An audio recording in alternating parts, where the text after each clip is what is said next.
Dans ton café ou dans ton Mazagrane, buvez des Mazagrane. Je suis votre animatrice, Catherine, et je suis avec Audrey, comme d'habitude. Bonjour Audrey, comment ça va? Bonjour Catherine, ça va bien, et toi, comment ça va? Ça va bien. Fait beau d'avoir... Non, il fait pas beau, il fait comme 19 aujourd'hui, c'est lettre. Ben, il fait soleil, mais il fait 19, fait qu'on peut genre aller prendre une marche sans revenir puis devoir prendre une douche parce que notre linge est collé après nous.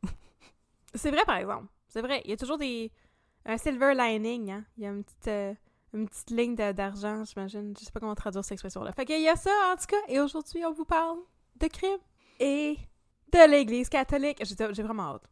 J'ai hâte d'entendre ton cas. J'ai vraiment très hâte. Là, j'ai l'impression que je vais full te décevoir puis que tu vas être comme là, Audrey, on peut plus être amis, c'est fini, là. Ça m'étonnerait bien gros. Écoute, j'en ai lu, j'ai lu my share de cas frustrants dans ma vie, puis j'ai mon seuil de tolérance, c'est pas mal haut. Fait que aujourd'hui, on va parler de ça. Mais avant, on va vous parler d'un café. Yes? Yes, sir. Fait qu'aujourd'hui, je vais vous parler du troisième et dernier café qu'on a pour l'instant de la part de notre sponsor, le Roasted Bean Box. Alors, le Roasted Bean Box, c'est un service d'abonnement de café personnalisé qui est personnalisé grâce à l'intelligence des données parce qu'à chaque mois, les abonnés du Roasted Bean Box peuvent évaluer les cafés qu'ils ont reçus, ce qui permet à l'entreprise d'identifier leurs préférences et de leur offrir des cafés personnalisés à leur goût les mois suivants. C'est une entreprise qui est éco-responsable, c'est pourquoi ils opèrent selon un modèle ville à ville. Donc, le café qui est distribué dans la région de Montréal est aussi produit dans la région de Montréal. Mais pas produit, parce qu'on ne produit pas de café à Montréal. Là. Je sais pas si vous C'est pas assez chaud. Étiez-vous au courant de cette information-là? Est-ce qu'on vous apprend quelque chose? Donc, le café, il est torréfié à Montréal. Voilà. Fait que, il est torréfié ici et distribué dans la grande région de Montréal. Pour l'instant, c'est un service qui est exclusif à la région de Montréal. Les cafés du Roasted Bean Box sont aussi emballés dans des sacs qui sont 100% compostables et la compagnie encourage les clients et les clientes à réutiliser leur boîte d'expédition pour $1 de rabais à chaque réutilisation. Et le Roasted Bean Box ont eu la gentillesse de nous offrir 3 cafés pour qu'on puisse les boire et vous les faire découvrir. Alors voici le dernier. Le dernier que je fais découvrir s'appelle Don Claudio. Il vient du Costa Rica et il y a un petit singe sur l'étiquette. C'est très beau, il y a des petits animaux sur toutes les étiquettes. Et c'est un café qui est 100% arabica et qui a des notes de... Là, c'est écrit sucré et chocolat. Fait que est-ce que c'est du chocolat sucré ou c'est juste sucré puis du chocolat? Je sais pas, mais en tout cas, ça goûte le chocolat et aussi le melon et les oranges. Et qu'est-ce que ça goûte, le sucré tout seul? Peut-être comme manger un cube de sucre. Ah! Mais dans tous les cas, c'est un bon café qui est bien foncé, bien robuste, pas trop amer, pas trop acide, très, très, très délicat et très crémeux quand on rajoute du lait dedans. Le goût, c'est vraiment exceptionnel. C'est un café d'une grande qualité que moi, j'ai beaucoup apprécié, surtout parce que je le dis tout le temps, moi, je bois mon café avec du lait. Je suis faible de même. Non, mais moi, je prends pas ça, le café noir. C'est bien correct. Vous êtes trop fort pour moi! Fait que mon petit... C'est moi, je bois mon café noir comme mon âme! Mon petit Don Claudio que je prends avec assez de lait pour qu'il soit la couleur de ma peau, écoute, c'était délectable. Alors, on remercie encore le Roasted Bean Box de nous avoir offert ce café et on espère qu'à la maison, chers auditeurs, vous allez être intéressés par les services du Roasted Bean Box et que vous allez commander de leur délectable café. Donc voilà. Maintenant, on peut passer aux choses sérieuses. Yes, sir. Yes, sir. Yes, sir, partner. On passe pas tout de suite aux 2 minutes de babine, mais je t'appelle partner pareil. Mais on est des partners, toi et moi. On est des partners pareils. Dans la vie et dans le podcast. Dans la vie et dans la création. Alors, de quoi tu vas nous parler aujourd'hui? Alors, aujourd'hui, j'ai décidé de faire un cas historique parce que je me suis rendu compte que ça faisait un petit peu longtemps qu'on n'en avait pas fait. Ah! Et je pense que les gens aiment bien les histoires de dans le temps, comment ça se passait dans le bon vieux temps. Dans le bon vieux temps, ça se passait de même. Ça se passait de même dans le bon vieux temps. Oui. Alors, aujourd'hui, j'ai décidé de m'intéresser à l'affaire Delorme. Ah! Où un prêtre a été accusé d'avoir assassiné son propre frère. Mais voyons, c'est impossible. Jamais personne n'a tué son propre frère. Il n'y a pas ça dans la Bible. Ça n'est jamais arrivé. C'est du jamais vu. J'ai jamais entendu parler d'une histoire pareille. Non. Alors, c'est un cas qui a vraiment marqué l'histoire du Québec, en fait. C'est même un procès qui est encore étudié pour les gens qui étudient pour faire le barreau. Pour vrai? Parce que ça a été tellement marquant dans l'histoire du Québec. Et maintenant, je vais vous nommer mes sources. Alors, le blog de la BANQ. Le blog? Oui, ils ont un blog. Ben voyons, c'est bien le fun. Je savais pas ça. Ah oui, la BANQ, ils ont tout. Y compris notre cœur. Y compris notre cœur. La clé de notre cœur. Oui. Il est là. Alors, le blog de la BANQ. Oui. Une entrevue à Radio-Canada de Isabelle Richer avec l'auteur Michel Viau. Nice. Le site histoireduquebec.ca et une méchante poignée d'articles dans la presse parce que à l'époque du procès, la presse à tous les jours publiait tout ce qui s'était passé pendant le procès. C'était très long. Hey, je vous dis que c'était facile de faire du journalisme dans ce temps-là, pareil. Et c'était vraiment juste retranscrire tout ce qui s'était passé pendant la journée. Il n'y avait pas vraiment de travail secondaire, d'édition ou quoi que ce soit. Non, c'est ça. Pourquoi tu ferais ça, du travail secondaire d'édition ou quoi que ce soit? Alors, nous allons commencer cette histoire. Je vais mettre un peu de crime historique dans votre café. Mhm. Je vais vous demander de m'accompagner dans le très vieux Montréal. Nous sommes le 7 janvier 1922. Oh! Ben ça, c'est vieux, ça. Quand même vieux. Oui. Ah, il y avait de l'électricité, mais Il y avait peut-être déjà chez Schwartz. peut-être. Who knows? Je me rappelle plus de la date du Schwartz. Mais bref, le 7 janvier 1922. Le corps de Raoul Delorme est découvert dans la neige sur un terrain vague du quartier Snowden, à Montréal. Le jeune homme était alors âgé de 24 ans et poursuivait des études en commerce. Il était également le benjamin d'une famille aisée qui résidait sur la rue Saint-Hubert, où Catherine et moi avons également déjà résidé. Mon Dieu, ça aurait pu nous arriver! Ça aurait pu nous arriver. Si seulement on avait vécu en 1922. Ah, et si seulement on avait été des prêtres. Ah oui, aussi. Ou des étudiants en commerce. Aucune de ces choses. Deux choses très improbables parce que nous sommes des femmes.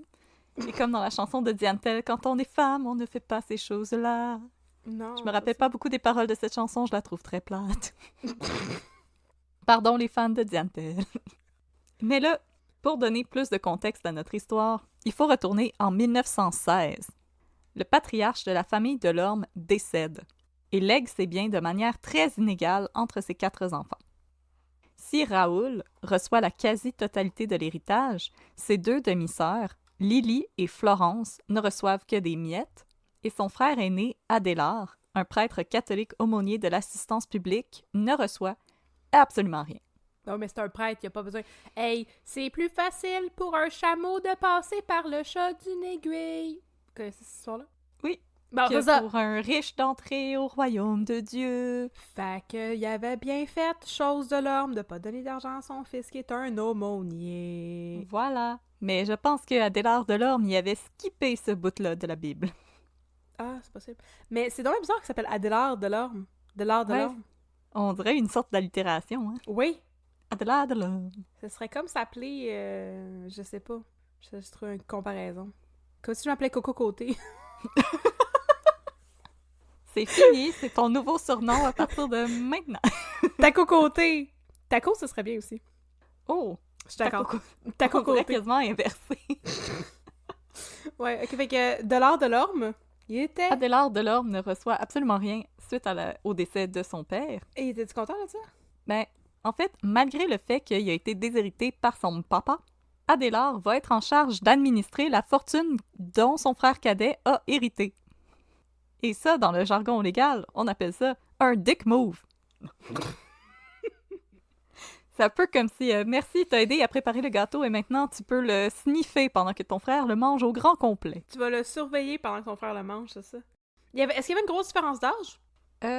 Il avait la trentaine, me semble, Adélard, comme mi-trentaine, quelque chose comme ça. C'est ça, j'essaie de comprendre si je pouvais m'imaginer Éric Bruno. Je peux m'imaginer Éric Bruno. Tu peux toujours imaginer Éric Bruno. C'est Éric Bruno, puis son petit frère. Babine. Babine. Si on veut, oui. Timothée Chalamet. J'allais dire ça! Mais là, maintenant, entre en scène le sergent détective Georges Farah-Lajoie, qui sera mis en charge de l'enquête. What a nice name! Oui, On aime les noms, nous autres. à l'époque, Farah Lajoie était sans doute le détective le plus célèbre du Québec. Né en 1876 dans la paroisse de Bab el-Moussala, à Damas, en Syrie, Farah avait étudié au séminaire des Pères Blancs de Sainte-Anne de Jérusalem pour compléter des études qui devaient le mener à la prêtrise. Décidant qu'il ne voulait pas devenir prêtre, il quitte le séminaire à l'âge de 18 ans et se fait engager comme cuisinier sur un bateau et se retrouve éventuellement à New York, où il effectue divers métiers. C'est là qu'il fera la rencontre d'un compatriote syrien qui va lui recommander de se rendre à Montréal, où il y avait à l'époque une importante communauté de Syriens et de Libanais chrétiens, qui parlaient aussi en français. En 1906, Farah Lajoie devient policier pour la ville de Montréal et son matricule est le 62. C'est un tout petit chiffre. Mon Dieu, il n'y avait pas beaucoup de policiers à l'époque. Non. Oui, c'est ça! Je suis numéro 62! Wow! Je suis numéro 9. Oh my god. Mais je trouve qu'il y a vraiment un gros bond là, entre devenir un prêtre puis devenir un détective. Là. Je comprends pas trop pourquoi il a voulu faire ça, mais tant mieux pour lui. Écoute, la vie, on sait jamais où ça peut nous mener. La vie, la vie. Et fait que là, pour Farah Lajoie, tu peux t'imaginer Oscar Isaac. Si ça te le tente, je t'en empêche pas. Nice. C'est pas la bonne origine, mais c'est correct. En 1910, Farah Lajoie est promue à titre de détective à la Sûreté de Montréal.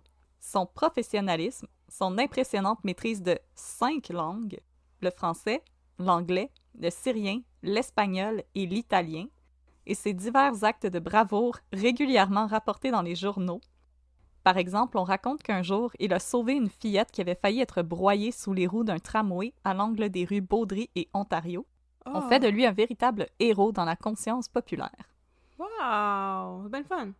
Puis Farah Lajoie, il a vraiment l'air d'être un personnage assez intéressant. Mm-hmm. Et Farah Lajoie, il avait changé son nom pour se rapprocher de la communauté francophone montréalaise qui l'avait accueilli. En syrien, Farah signifie joie.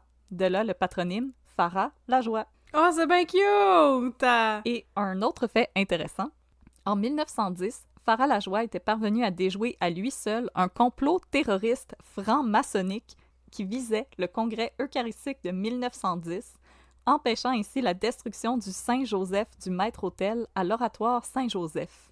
Ben voyons donc! Et ça a l'air vraiment fascinant comme histoire, alors pour l'instant, on va mettre ça dans notre petite poche de jeans, parce que ça se pourrait qu'on fasse un épisode là-dessus éventuellement. Le Devoir ont fait une série de 4 articles sur cette histoire-là. Nice! Alors, Farah Lajoie, c'était tout un badass et il avait une très belle moustache.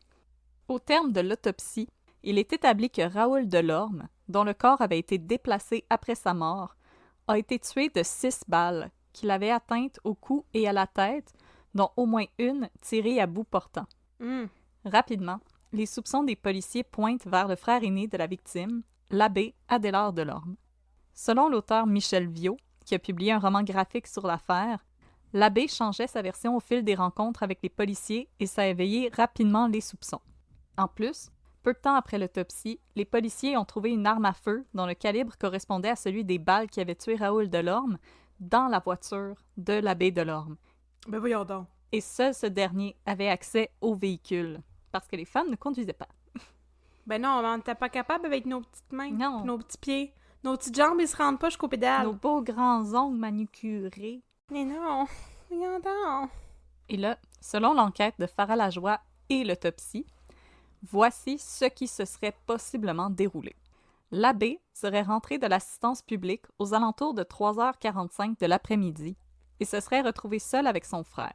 Tandis que Raoul fumait dans son bureau, Adélard serait arrivé par derrière, cachant le pistolet derrière son dos. Il aurait tenté de presser un tissu couvert d'éther contre la bouche de son frère tout en lui pressant le pistolet contre la tempe droite. La victime se serait débattue et un premier coup de feu aurait été tiré, ne parvenant pas à tuer le jeune homme. Le prêtre aurait ensuite paniqué et tiré à 5 autres reprises. 4 de ces coups se sont logés dans la joue et le menton de Raoul, et le canon se trouvait si proche du visage que la peau a été brûlée. Oh! Adélard se serait ensuite affairé à dissimuler le corps dans sa voiture située dans le garage de la maison Delorme, agissant rapidement avant que ses sœurs ne rentrent pour le souper. Chose importante à savoir, seul Adélard possédait les clés du garage de la maison puisque ses sœurs ne possédaient pas de véhicule. Ils ont pas de voiture, pourquoi ils donnaient les clés? Ben Hein? non. Hein? Qu'est-ce que tu irais faire là? Hein? Hein? Tu veux te Ouais. partir un band de rock de garage? Ça se fait pas, ça, madame. Non, c'est Satan qui fait de la musique. Après avoir dissimulé le corps, le prêtre se serait arrangé pour accumuler les alibis. Il se rend à l'église Saint-James pour réciter son chapelet, rend visite à quelques amis, salue le plus de gens possible en cours de route, y compris un policier qui passait par là. Salut! Bonjour! Bonjour, monsieur l'agent! What's up? Regardez comment je me promène, regardez comment j'ai pas tué mon frère! Ha, ha, ha. Bonjour, on se connaît pas, je me présente, je suis l'abbé de l'Orme. Je prends une marche ici tous les jours à 7 heures. L'abbé Adélard de L'abbé l'Orme! de l'Orme! Checkez mes skills de breakdance! Il avait son ghetto blaster. Pour blaster des prières, Ah, yes! Je vous salue, Marie, pleine de grâce, etc., etc. etc., etc. Le soir, sachant que ses sœurs se rendraient au théâtre, Nice. le prêtre en aurait profité pour quitter avec le corps pour l'abandonner sur un terrain vague du quartier Snowden. Si, lorsqu'il est interrogé par Farah Lajoie, Delorme affirme être resté seul ce soir-là, la chose paraît peu probable pour le détective puisque le tout s'est déroulé un 6 janvier, soit le jour de l'Épiphanie. Pour un homme de foi, c'est étrange qu'il ne soit pas sorti célébrer la venue des rois mages en grignotant une galette dans laquelle on a dissimulé un petit pois. Nice! Le 6 janvier, c'est la galette des rois. Ah! Tu paraît-tu que je suis pas catholique? Je pense que tout le monde aussi à la maison fait comme Ah? Ah! Ah ben oui! Hein? Moi, quand j'étais petite, j'avais des cours de morale pendant que tout le monde allait faire le catéchèse. On était comme 3 dans ma classe. Ah non, moi j'avais la catéchèse. Ah non, c'est ça. Non, moi, j'avais pas eu ça. J'ai jamais appris toutes ces histoires-là. Je suis une maudite impie. J'avais la fameuse catéchèse faite avec du papier construction. Oui! L'évangile en C'est papier. donc bien beau! Est-ce que tu faisais des coloriages de Pâques, là, à Pâques? Oui! Oui! Oui! Il faut! Oui. Il faut! Je vais dire quelque chose de super controversé, là. Mais moi, j'aimais ça les cours de catéchèse parce qu'on faisait des dessins. Je pense pas que c'est si controversé que ça. Je veux dire, quand t'es un enfant, t'es pas là pour preach the prayer of the Lord, the wisdom of the Lord. Oui, c'était des dessins de Jésus, mais c'était des dessins, puis moi, j'aimais ça dessiner. Fait que moi, je trouvais ça le fun. Bon, ben parfait. Alors, selon Farah Lajoie, ça prouve que Delorme avait d'autres chats à fouetter ce soir-là et qu'il n'aurait pas passé la soirée seul comme lui l'affirme. Mais là, Adélard Delorme, il se défend. Il dit qu'il sait rien, il dit qu'il a rien vu. Il va célébrer la messe de Requiem pour son frère cadet avec une ferveur qui va surprendre l'assistance. Fait que j'imagine qu'il y avait de la pyrotechnie, là. Puis il y avait des chants liturgiques qui jouaient, Yes, sir. Très fort. Qui blastait. qui blastaient. L'abbé va essayer de revêtir les apparences d'un frère éploré, mais l'assurance vie qu'il avait contractée pour son frère pour la modique somme de 25 000 une semaine avant le décès de celui-ci ne passe pas exactement inaperçu aux yeux des policiers. Malgré la désapprobation de l'Église catholique qui fait clairement savoir aux enquêteurs qu'il n'est pas convenable de s'en prendre à un membre du clergé, l'enquête se poursuit et révèle qu'en plus de la prime d'assurance vie, Adélard avait rédigé un faux testament au nom de Raoul la veille de son décès. Ben voyons donc. Et dans ce testament, Raoul désignait Adélard comme unique héritier de tous ses biens.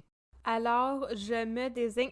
non, je désigne Adélard comme bénéficiaire de... Ben voyons donc! C'est moi où il a mal fait ses affaires? Parce qu'il était vraiment blood. Mon grand frère d'Adèle, je l'ai toujours aimé. C'est le meilleur. Mais voyons donc! Mais C'est le plus fort. C'est donc bien mal fait. Là, il s'est... Pour vrai, là, il s'est fendu en quatre. Comme les cheveux. Pour se faire plein d'alibis. Mais il a pas pensé que c'était l'épiphanie puis qu'il était pas censé être chez eux ce soir-là. C'est bien mal fait. Il est bien tweet. Mais je pense que tu vas bientôt comprendre pourquoi il a peut-être pas pensé à toutes ces affaires, mais que c'est pas si grave que ça. Pourquoi il était tweet de même? Ok, parfait. Maintenant, j'aimerais juste faire une petite parenthèse sur l'intimidation dont a été victime la police de Montréal au cours de l'enquête. En entrevue avec Radio-Canada, Michel Viau explique que le statut d'homme religieux dont bénéficiait Adélard Delorme faisait de lui un homme intouchable dans le Québec des années 20. Pour sa part, Georges Farah Lajoie, qui avait autrefois été vu comme un héros national, était maintenant un étranger qui menaçait une institution qui régnait sur le Québec. Farah Lajoie s'est donc vu devenir la victime de nombreuses attaques racistes, et dans les journaux de l'époque, on l'accusait de vouloir, et je cite, « manger du curé ». What? Oh oui. Ok. Un journal de l'époque, L'Autorité, ira même jusqu'à publier un texte accusant le détective d'avoir reçu 25 000 $ de la part d'un groupe de francs-maçons pour traîner l'abbé Delorme en cour et qu'il recevrait un autre 25 000 $ de ce même groupe s'il parvenait à envoyer le prêtre à l'échafaud. Wow! Et non, ils avaient absolument aucune source. C'est le début des fake news! Ouf! Mais Farah Lajoie, qui était un professionnel, est demeuré de glace face à ces accusations et a continué de préparer son cas. Nice! Autre que Farah Lajoie, il y a les épouses des autres enquêteurs du service de police qui auraient reçu des visites des collègues d'Adélard Delorme et qui les encourageaient à quitter leur mari, puisque si ceux-ci se retournaient contre l'Église comme ça, c'était parce qu'ils étaient des hommes dépravés. Ben voyons donc! Moi, j'aime ça, les prêtres qui donnent des conseils de mariage, là, tu sais. J'espère qu'ils ont pas cru ça, là. J'ai pas eu plus d'informations là-dessus, mais voilà. Et dans les églises et les écoles, on demandait aux fidèles de prier pour que cesse la persécution dont était victime le pauvre abbé Delorme. Mon Dieu, big if true. Tabarnouche. OK, les enfants, on va prier pour que l'abbé Delorme soit libéré. Il a pas tué son frère, c'est pas vrai. Non, c'est ça. Tout semble pointer dans cette direction-là, mais c'est juste une illusion d'optique. C'est des fake news. C'est des fake news. Toujours pour tenter d'éloigner les soupçons, Adélard promet une récompense de 10 000 $, qui était une somme immense pour l'époque, Ben oui, mais hein? pour quiconque pourrait fournir de l'information qui permettrait de mener à l'arrestation du meurtrier de son frère Raoul. OK. Par la suite, il va même aller jusqu'à tenter de plaider sa cause auprès du premier ministre du Québec, Louis-Alexandre Taschereau, Celui dont on avait fait la connaissance avec l'affaire Blanche du Arnaud. boulevard, ben on peut plus en parler parce qu'apparemment ce joke-là est pas drôle. Fait que voilà! On la fera On plus. la fera. Vous l'avez correct. plus? Vous l'aurez plus, cette joke-là? Hein? Ben, on la remet dans notre petite poche de jean. Vous la verrez Non. plus. Ah. En tout cas. Mais là, malgré l'Église catholique qui lui faisait des gros Oui. yeux, et grâce à l'enquête remarquable de Farah Lajoie, Taschereau a décidé de porter l'affaire devant le Conseil des ministres et va ordonner l'arrestation de l'abbé Delorme. Il a pas l'air cool, faire à la joie. Il a l'air ben blood, lui, pour vrai. Il s'en foutait que t'étais sur son dos. Il y avait d'autres affaires à faire. Et là, je sais que vous allez être surpris et surprise quand je vais vous dire ça, mais l'affaire, elle sera pas réglée rapidement. Tu m'étonnes. Le tout premier procès de l'abbé Delorme va s'étendre du 15 au 30 juin 1922. OK. Les avocats de Delorme, Maître Monet et Filion, décident que leur client ne témoignera pas et tentent plutôt de plaider l'acquittement en raison d'aliénation mentale. Non, pas l'aliénation mentale. Yes, sir! Oh, Boom, flip it! boom flip it. Mais... Oui. Pourquoi? Je suis tellement confuse. Pourquoi? Il a jamais donné de signe comme quoi il y avait de l'aliénation mentale. Oh, attends, j'y arrive! Ah, OK. Au terme du procès, l'abbé Delorme est déclaré inapte à subir son procès en raison d'une dégénérescence mentale héréditaire. Dans un article de la presse qui était paru à l'époque et qui est disponible sur la BNQ numérique si vous voulez voir des messieurs avec des maudites belles moustaches, on apprend que la mère d'Adélard et Raoul, Eugénie Grenier, avait été internée à l'hôpital Saint-Jean-de-Dieu en 1891 pour cause de Vésanie, dont elle serait éventuellement décédée. C'est quoi ça? Selon mes recherches, la Vésanie serait un trouble de l'esprit faible. Quoi? Alors, si je me fie OK. au témoignage de la tante d'Adélard et sœur d'Eugénie, elle parlait de sa sœur comme souffrant d'immobilité et d'indifférence suite à son mariage à M. Delorme à l'âge de 17 ans. Donc, on disait qu'elle passait de longues journées dans son lit à fixer un point sur un mur. Alors, je pense que Mme Delorme, en termes d'aujourd'hui, elle souffrait de dépression. Mais voyons, c'est bien inquiétant. J'aime pas ça, je me sens pas bien. Non, mais... ben oui, ben je veux dire, elle a peut-être été possiblement très fortement abusée par son mari, là. C'est aussi possible, c'était la deuxième femme de M. Delorme. Mais c'est tout ça, ça commence direct après son mariage, c'est ça. Elle était beaucoup plus jeune que lui. Ouais. Et M. Delorme, j'ai pas vraiment trouvé d'informations, mais il avait pas l'air d'une bonne personne. Ouais, mais dans ce temps-là, la notion de consentement était bien différente aussi, là. Exactement. Donc, moi, j'ai l'impression que Madame Delorme, elle a vécu une vie pas particulièrement le fun. Mais c'est ça, s'il y avait du monde qui se forçait sur moi soir après soir, moi aussi j'aurais le goût de me coucher puis juste regarder un point dans le mur, là. Oh, pauvre madame. C'est quoi le rapport avec Adélard, hein? J'ai hâte de le savoir. Exactement. Puis si c'est justement ce qu'on pense que Madame Delorme était victime d'abus et que, ben, elle faisait une dépression à cause de ça, ben, je veux dire, c'est pas... Je pense pas qu'elle aurait transmis ça à ses fils. C'est plus elle qui subissait. Mais à l'époque, on comprenait pas encore très bien les troubles de santé mentale, donc... Non, effectivement. Oh, ça me rend triste, ça. D'accord. Mais pendant son procès préliminaire, Adélard Delorme était accompagné par un docteur de la prison de Montréal qui se rendait régulièrement dans le box des accusés pour prendre le pouls de M. Delorme et s'assurer que celui-ci allait toujours bien. Alors il lui prenait la main puis il lui demandait « Est-ce que ça va bien? Est-ce que ça va bien? Est-ce que t'es correct? » Give me a break, esti. Ok, oui. Alors, l'abbé Delorme va être interné à l'hôpital psychiatrique de Beauport. Mais là, l'abbé Delorme, qui pensait qu'il avait réussi à faire un boom flip it, ben, il va apprendre que suite à son jugement pour aliénation mentale, ben, il est déclaré inapte civilement à administrer la succession, lire ici la fortune, de sa famille.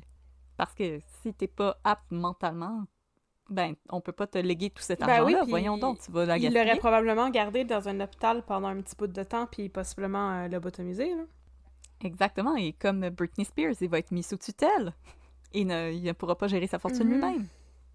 Alors, le docteur Michel Delphis Brochu, de l'hôpital Saint-Michel-Archange à Québec, va renverser la décision de la Cour en déclarant l'abbé Delorme saint d'esprit. Il va mieux. Mais là, s'il va mieux, ben un deuxième procès s'impose et débute en 1923. Je sais pas pourquoi ça me fâche à ce point-là, cette histoire-là, mais ça me fâche, là. Hey, à partir du moment où il y avait des conséquences, ça y plaisait plus sa défense, là. Oui, non, là, c'est plus le fun de pouvoir prendre un break dans un hôpital. Voyons donc, c'est bol. Et là, ça commence à être vraiment intéressant. Surtout si ça vous intéresse les histoires de cours et etc. Parce que pendant le second procès, on va utiliser l'analyse balistique comme preuve. Et là, attention, alerte au fun fact historique, c'est le premier procès en Amérique du Nord où on va utiliser des preuves de balistique. C'est vrai! Alors, j'étais vraiment excitée en lisant ça. J'espère que vous aussi vous l'êtes, parce que moi et Catherine, présentement, on se regarde avec des gros sourires. Ouais, c'est vrai! Le premier cas, on utilisait l'analyse balistique. Yes! La science judiciaire, à l'époque, elle en était vraiment à ses premiers balbutiements. Et il va falloir expliquer aux jurés comment fonctionne cette nouvelle technique qui avait commencé à faire ses preuves en Europe et qui commençait aussi une légère percée aux États-Unis. Pendant le procès, c'est le docteur McTaggart qui va présenter les résultats des comparaisons qu'il a effectuées entre les trous de balles sur le crâne de la victime et une balle qui a été retrouvée au cours de l'autopsie. On va également appeler l'armurier Haynes à témoigner, soit celui qui avait vendu un pistolet Bayard à l'abbé Delorme. Celui-ci va examiner les balles tirées par 2 pistolets Bayard de calibre 25 et son témoignage va permettre de révéler que les 2 pistolets laissent des rayures similaires visibles à l'œil nu, mais que la balle tirée avec le pistolet de Delorme laisse une strie distincte, probablement causée par un défaut présent à l'intérieur du canon du pistolet. Nice! Oh mon Dieu, c'est tellement intéressant. OK. Et là, autre nouveauté pendant le deuxième procès, le détective Farah Lajoie va utiliser une maquette démontable en bois qui reproduit les pièces de la maison Delorme pour présenter les lieux du crime au jury. Nice!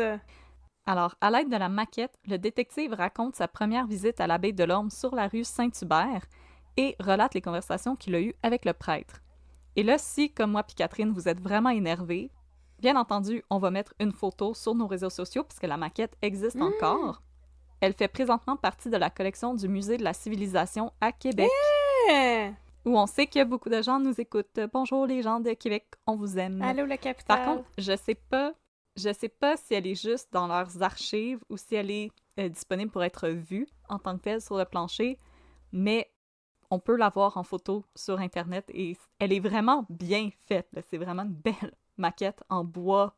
Il y aurait pas botché ça, Monsieur Farah Lajoie. Non, il fait confiance. Non, il fait confiance.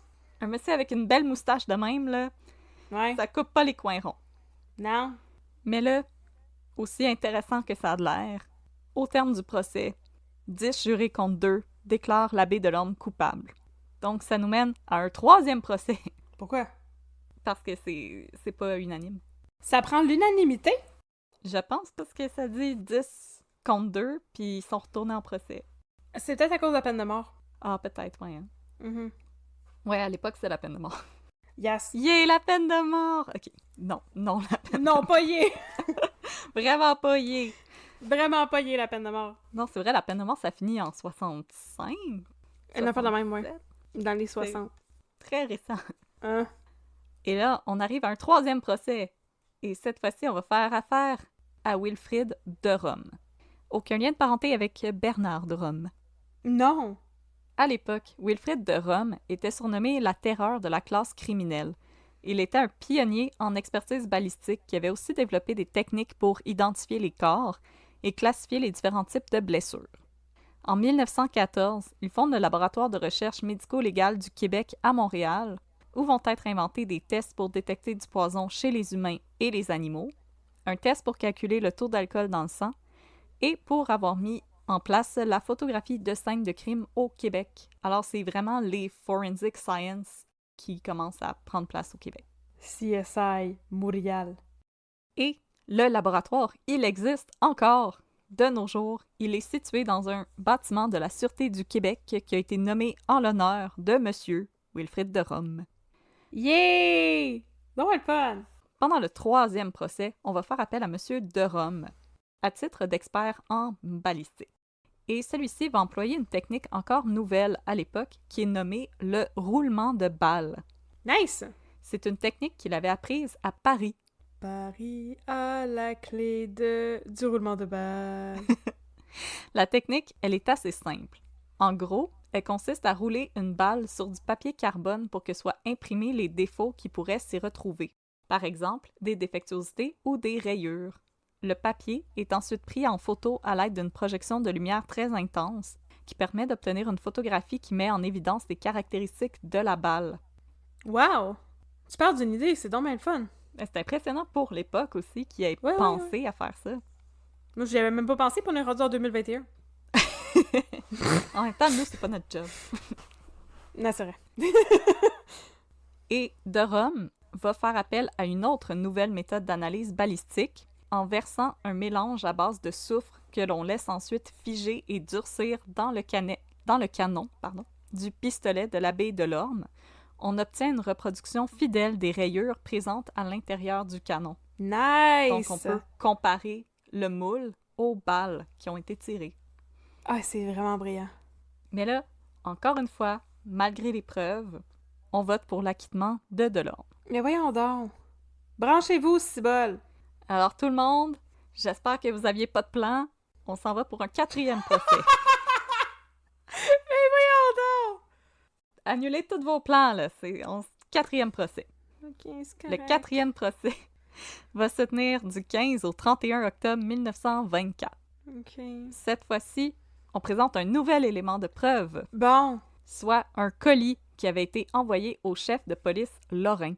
Le colis contenait la montre de Raoul Delorme et visait à faire croire qu'il avait été envoyé par le réel auteur du crime, une sorte de tante.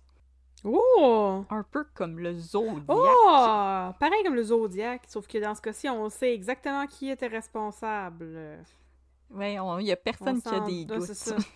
Alors, on va faire appel à 3 experts en analyse de documents.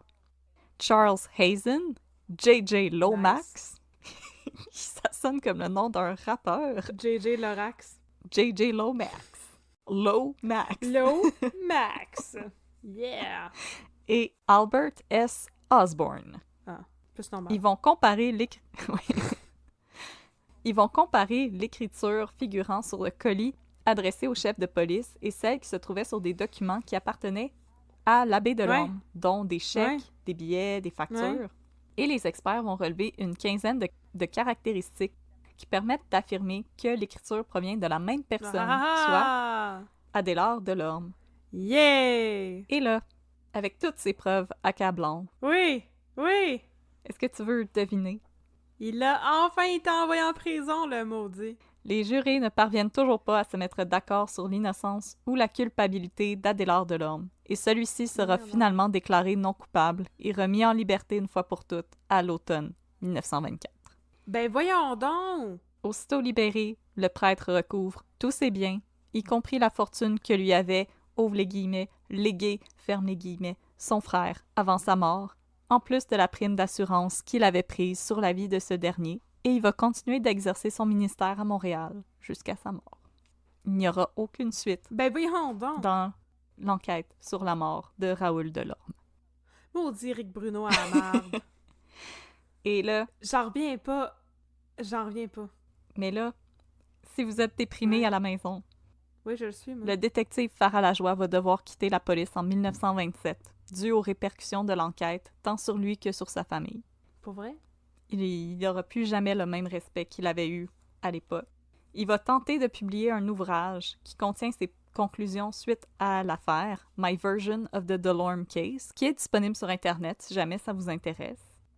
L'ouvrage a été interdit de publication au Québec et n'a été distribué qu'en Ontario. Et c'est ainsi que se termine cette histoire. Ben voyons, tu me niaises-tu? Mais là... Qui n'a pas tué son frère. Je sais même pas de quoi vous parlez. Mais pauvre Monsieur Farah Lajoie! J'en reviens juste pas. Fait que c'est surtout parce qu'il était un prêtre qui avait l'opinion du public de son bord, là, mettons. Exactement.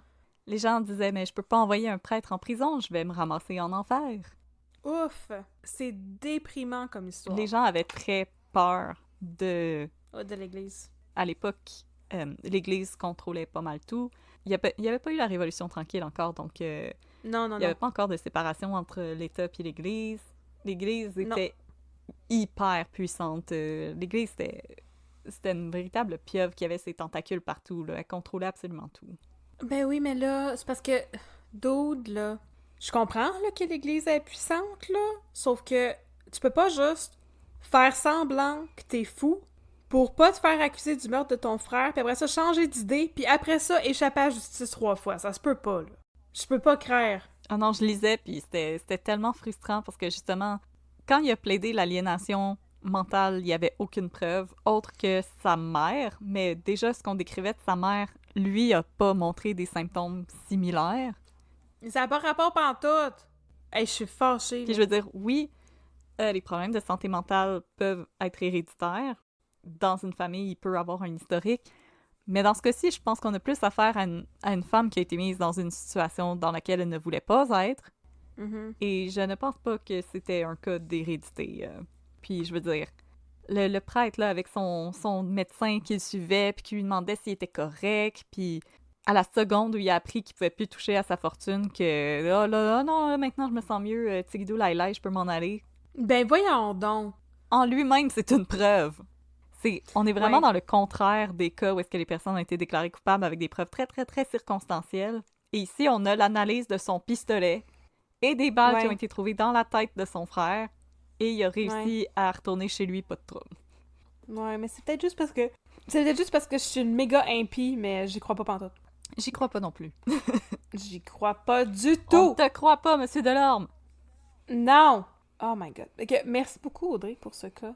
Old-timey et frustrant. C'est vrai, c'est le premier cas de balistique qui a été utilisé comme preuve en cours. Yep, c'est pour ça que c'est encore marquant dans l'histoire de la justice au Québec. Ah, effectivement. Hein. Justice qui n'a pas vraiment été rendue, selon moi, mais peu importe. Non, c'est ça.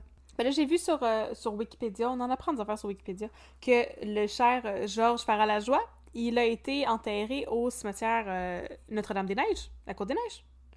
Et il y a aussi à ce cimetière-là plein d'autres gens célèbres, dont James John Edmund Guérin, le médecin légiste du cas de Mary Gallagher. On devrait aller faire un pèlerinage là-bas à un moment donné. On devrait organiser une visite guidée. On devrait organiser une visite guidée où est-ce qu'on fait le tour de toutes les personnalités historiques qui sont mortes puis qui ont été enterrées là-bas puis qui ont rapport avec nos cas. Est-ce que ça vous intéresserait? Dites-le nous. @gmail.com. @gmail.com. On pourrait y aller le soir, on pourrait contacter les autorités du cimetière puis y aller la nuit. Avec des flashlights, puis après on va pouvoir jouer à la tag flashlight. Vive dans la nuit. Ouais, aussi. Faut pas courir entre les tombes, c'est comme autour d'une piscine, on court pas. Non. Fait que, merci beaucoup, Audrey, pour ce cas qui était vraiment frustrant. Je m'attendais pas à être frustrée de même, là, mais c'est correct. En plus, je t'avais mise en garde. Je sais que tu m'as mise en garde. Oh my God.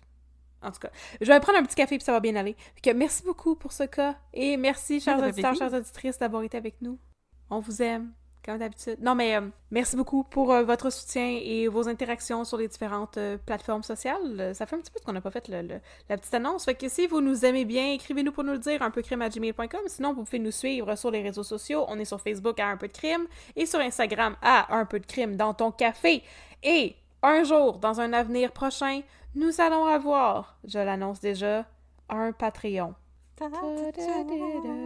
Où est-ce que vous allez avoir la possibilité de nous encourager en nous faisant des dons monétaires et aussi en vous procurant de la marchandise, un peu de crime sur laquelle on travaille très activement. Ça se concrétise de plus en plus. Alors, si vous aimez notre podcast, nous vous encourageons à nous suivre sur les réseaux sociaux, mais surtout à nous évaluer sur les différentes plateformes de streaming, de podcast, parce que ça nous permet de gagner en visibilité. Et nous autres, on veut devenir aussi populaire que le Joe Rogan Experience, au moins. Yes, sir. Yes, sir. Ce serait ça notre objectif. Fait que pour ça, ben ça nous prend des évaluations.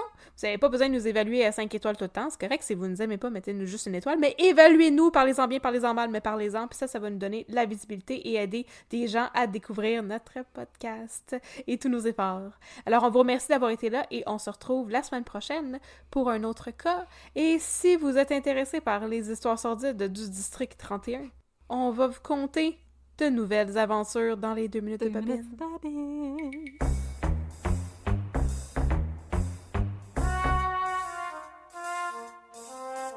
Fait que là, partner. Ouais, mon chum.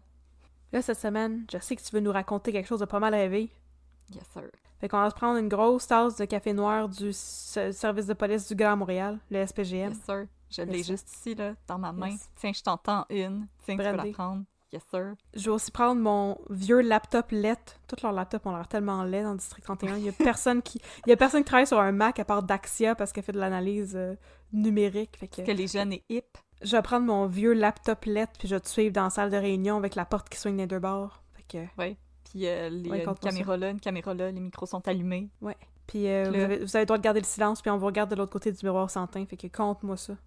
Mais là, je pourrais pas garder le silence parce que sinon, ça serait long. Je dirais que ce serait long. Mais là, moi, je vais te raconter un plotline. Ouais. De Laurent Cloutier, qu'on aime bien, Laurent Cloutier. C'est comme l'espèce d'agent chaotique. C'est l'agent du chaos. Ouais. C'est l'agent du chaos dans District 31. On sait jamais vraiment comme de quel bord qu'il joue. Mm-hmm. Mais là, dans cet épisode-là, Laurent Cloutier, il s'est fait pogner à son propre jeu. Parce qu'il y a un jeune pirate informatique qui essayait de faire de l'écoute électronique sur Laurent Cloutier. Ben voyons donc! Ben oui. C'était pour avoir du dirt sur le 31, tu sais, pour les blackmail. Mm-hmm. Mais Laurent, là, il est pas né de la dernière pluie. Non. Fait que Laurent Cloutier, il faisait de l'écoute électronique chez le dude parce qu'il s'en est rendu compte. Ben voyons donc! Il en faisait... avant que le gars il commence à faire de l'écoute électronique, Laurent Cloutier en faisait chez lui? Non, il s'en est rendu compte. Fait que là, il a commencé à faire de l'écoute électronique. Ben voyons chez le gars! Ben voyons donc! C'était comme l'écouteur écouté. Ouais, l'arroseur arrosé. Exactement. Fait que là, Laurent Cloutier, l'arroseur arrosé, l'écouteur écouté, quand il a eu assez de dirt, il a convié le jeune homme à un rendez-vous dans un bar, tu sais, c'est tout le temps ce qu'ils font là, dans le District 31, quand ils veulent se parler dans le casse. Ouais. Où ils vont bruncher, mais Laurent Cloutier, lui, il est plus bière. Tu sais, lui, la wish, il a de la misère à digérer. Ouais, c'est ça. Il boit de la bière puis il tire le monde d'un pied. C'est ça. Mais là, lui, ce qu'il savait pas, parce que, tu sais, il faisait juste de l'écoute électronique chez le gars, là, il l'a pas vu. Mais là, quand il l'a vu, il a su qu'il y avait pas juste du dirt sur lui, il y avait aussi son cœur. Il y avait aussi le cœur de Laurent Cloutier? Ah, ils avaient le cœur un de l'autre. Oh my God. Mais pourquoi il faisait ça, le gars? D'où est-ce qu'il venait? C'était-tu un criminel de carrière? C'était-tu un truand? Non, c'est un criminel en devenir. Il voulait du dirt sur le 31. Ben voyons donc. Mais là, après une conversation tendue où est-ce que Laurent Cloutier, il a dit d'arrêter d'écouter la police, c'est pas correct, on fait pas ça, ces affaires-là. Non. Mais là, il a dit « Suis-moi en arrière! » Puis là, moi, j'étais comme « Oh mon Dieu, Laurent Cloutier va le tirer dans le pied, ça n'a pas d'allure! » Ou dans la face, on sait jamais. Mais là, je suis tombée des nues, parce qu'il l'a pas tiré dans le pied, il l'a frenché. Ben voyons donc! Hey, moi, je savais pas là, que Luc Dion il était progressiste de même, mais oui, toi. De la bisexualité à la TV, toi. Hey, voyons Radio Cannes, je te le dis. Des vrais pionniers. Fait que là, ils se sont frenchés. Puis là, ils se séparent. Mais la caméra, elle continue de fixer un container. Puis là, du container est sorti un jeune homme aux airs de petit bum qui avait un sourire satisfait. Il a plongé la main dans sa poche de blouson, puis il a sorti une petite enregistreuse. Ben voyons donc! Fait que c'est encore de l'écoute! Mais il écoutait qui? Ben, il écoutait Laurent Cloutier frencher l'autre petit bum. Mais c'est qui était ciblé là-dedans? Laurent Cloutier? Mon Dieu! Ouais. Ah ben ouais, j'avoue que... C'est tout un truand, Laurent Cloutier. C'est un good guy, mais c'est un bad guy. Puis il y a bien du monde qui font de l'écoute électronique sur lui. Fait que là, il y a eu un cut. Puis là, c'était une nouvelle scène qui s'ouvrait sur le bureau du commandant Chiasson. Parce que là, il allait quitter le bureau, tu sais, sa journée est finie. Mhm. Mais là, quand il vient pour partir, son téléphone, il sonne. Mhm. Puis on sait pas trop s'il reconnaît le numéro sur son écran. Puis là, quand il répond, il y a une voix rauque et masculine qui a dit « Attends pas, Laurent, pour souper. » Puis là, l'épisode a fini de même. Ben voyons donc! Hey, c'était malade! Il va-tu se faire kidnapper? J'ai hâte de le savoir. Je sais pas. Ben là, je sais pas non plus. En tout cas, C'est inquiétant. c'est inquiétant, mais en même temps, You Go You, District 31. Ouais! Je trouvais ça un petit peu comme du vaudeville, là, que tout le monde fait de l'écoute électronique sur tout le monde, mais Ouais. je trouve ça intéressant, Laurent Cloutier avec son petit amant. Mais moi, je pense qu'il fait juste ça pour avoir plus de renseignements sur lui puis savoir c'est qui veut du dirt sur le District 31 puis est-ce que le jeune hacker de l'écoute électronique, il travaille pour quelqu'un de plus gros? Ouais. Ouais. Comme la mafia, Ouais. comme les patchés, One-Niners. C'est quoi leur nom? En tout cas, cette gang-là. eux autres, Les les motards. Les Sneakers. Oui, non, c'est les Sixters. Les One-Niners, c'est dans Les de monarchie. Les Sixters. Les Sixters. Les Sixers. Les Sixers. Moi, je les appelle les Sneakers. Mais en tout cas, eux autres. C'est un excellent nom. Fait que, hey, merci mon chum pour cette histoire-là. J'ai hâte de savoir si le petit bum, Ça m'a fait il plaisir, travaillait pour les Sixers. Pour les Sexers. Mhm. Les Sixers. Les Sexters. C'est les Sixers du Grand Montréal. Yes, sir. C'est ça. Attention, ça coûte cher envoyer des messages textes, là, par exemple. Ouais, c'est ça. 15 cents à chaque fois. 15 cents de minute, mais à un moment donné, ça monte. Mais il paraîtrait qu'à un moment donné, t'as une minute gratuite, par exemple. Ah Ce qui est ouais, fun. nice. Ouais. Tu sais, quand tu te sens tout seul, là, tu peux appeler les Sexters.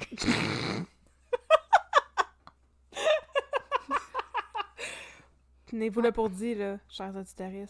Puis c'est là-dessus qu'on va conclure les 2 minutes de bobine. Nous autres, on va faire un chin avec nos bottomless mimosas. On ferme les portes du district 31 pour la soirée. Yes, sir. On va enfermer Jérôme, le gars à l'accueil. Le gars du syndicat. Jérôme, qui est tout le temps de mauvaise humeur, là, on va le laisser aller faire son yoga puis sniffer ses huiles essentielles. Non, c'est ça. On se retrouve la semaine prochaine pour plus d'histoires de babine et plus d'histoires de crime. 10-4, mon chum. 10-4, mon partner.